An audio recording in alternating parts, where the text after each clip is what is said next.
studio for reports on that big Steelers-Bears game on Sunday. Oh, we have lucky week 13 in college football completely covered. Jordan Rogers and Marty Smith live in Nashville. Marty will be joined by Vandy head coach Clark Lee, plus Desmond Howard in Oregon, Molly McGrath in Oklahoma, and EMAC in the ATL. But we begin with some big quarterback questions for Sunday in the NFL. Our NFL reporter, Jeff Darlington, and NFL analyst, Mina Kimes, with us right now. And Aaron Rodgers dealing with a left wrist injury. Jeff, I'll start with you. Take us through the latest QB updates, beginning with Aaron Rodgers. Well, the good news for Aaron Rodgers is that he was back at practice, and he looks pretty good. So far, was able to get on the practice field on Thursday for the first time this week. Now, Mike Tomlin's still saying that he is questionable for this game as he deals with this wrist injury. Tomlin also talking about how it's really about comfortability and also making sure that it's a safety situation. It does seem at least like Rodgers would be able to play through this. Again, we'll keep an eye on that one. Jackson Dart still lacking progress through concussion protocol, that being the reason that he has been ruled out of this game against the Lions. Again, organization trying to be cautious with this, but he also still has to get through that protocol. Again, out for this game. We'll see if he can get back for the next one. Now, here's an interesting one. Daniel Jones popping up on the injury report with a calf issue. Now, this is the first time that he has been on the injury report with this issue. It does appear, at least based on my conversations, like he is trending toward playing. It doesn't seem like something that is going to keep him out of the game, but again, something to watch, not something that we expected to see midweek heading into this game. Joe Burrow, of course, all eyes on whether he can make his debut coming back from that toe injury. Listed as questionable so far, but again, we've seen him as a full participant for the most part in practice. That being obviously something that's very impressive at this point. I think the Bengals at one point did project to him playing that Thanksgiving weekend game, maybe not coming back at this point. He has continued to sort of beat the odds with his comeback. It does look like he does have a chance of playing in this game. Mina, let's stick with Joe Burrow. Right now, ESPN Analytics has given the Bengals just a 3% chance to make the playoffs. What do you think about Cincinnati considering bringing Burrow back with such a long shot at making the postseason?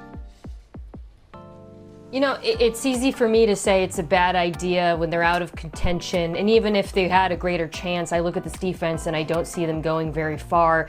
You know, my thought is let's optimize that draft pick and help the defense. But that's not how players think. He wants to play. If he's healthy and he feels confidence in his ability to do so, I can't begrudge him for making the effort to be out there with his teammates. I will say one thing that gives me a bit of concern, though, and that is pertinent to this matchup. I don't think Cincinnati is going to be able to run the ball on the New England Patriots, who have an excellent run defense. So you could be looking at a scenario where Joe Burrow is dropping back 35 plus times to try to keep pace with the Patriots offense, who should be able to move the ball in Cincinnati. I don't love that, him coming off of the injury and having to drop back and pass so many times. And that would also factor into my concern. But again, this is Joe Burrow. He knows his body. He wants to play. All right, let's stay in the AFC. Last night, the Texans beat the Bills 23-9. That Texans defense was stout last night. What stood out to you most about Houston's win? Yeah, I mean, it's the defense, right? Let's talk about this defense, which is arguably the best in the NFL. I've got them right there with Seattle and Denver and Philadelphia.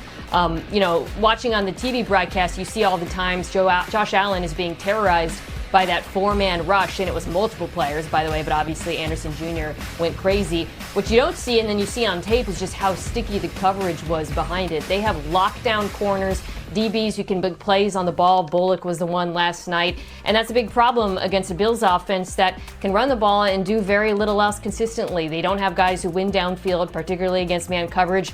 Houston was able to take advantage of that, but they've also been able to do that against better passing attacks as well. This defense is for real, and any team in the playoffs should be afraid to go up against them. Hey, Jeff, the Bills sit at 7-4. You covered them last week in a win over the Bucs, where Josh Allen accounted for 6 touchdowns. What has the team said about where they stand as they try to get back on track for the final 6 games of the season? Well, Jay, it was interesting because going into that game, there was a lot of talk about the word identity. This team's still trying to find the main target when it comes to wide receivers, but even he has been banged up lately. So we're talking about tight end Dalton Kincaid dealing with his issues. So until they can get everybody sort of healthy and playing, like Keon Coleman right now dealing with his issues, until they can get to that point, it's going to be tricky, and it is getting late. Buffalo travels to Pittsburgh in Week 13. So Week 1's Eagles-Cowboys division matchup. Philly won that one. However, the Cowboys are feeling better about themselves this time around. Upgraded their defense at the deadline to go along with one of the league's best offenses. The Eagles boast one of the league's best defenses, but struggling on O. Eagles head coach Nick Sirianni spoke today about the matchup. Take a listen. It's new on SportsCenter. This is, I know this is Dallas, and I know what this game means to the entire city, and I know what it means to their city. But if we get more up for this game or start coaching differently for this game than we do for any other game, then we didn't do our jobs the other games. We treat every game the exact same. So we're going to coach our ass off every single game. We're going to prepare our ass off every single game, regardless of the circumstances. It's time for Kimes' Keys. NFL analyst Mina Kimes running us through her keys for one of the biggest games of the week. And we're going to start with the big one here, Mina. Eagles-Cowboys, what's the biggest key there? Yeah, I'm so fascinated by this matchup between the Cowboys offense and the Eagles defense. True strength on strength. I think for Dallas, the key is going to be whether they can find a way to attack the Eagles' third cornerback, who is Adoree Jackson. Philadelphia in the first matchup put Quinyon Mitchell on George Pickens and basically gave them help with CeeDee Lamb, Jackson help, with CeeDee Lamb. But Dallas has something very few teams in the NFL have, which is 2 number 1 wide receivers. They have the capacity to go after Adoree Jackson if they can keep pressure. How about Colts Chiefs in that one?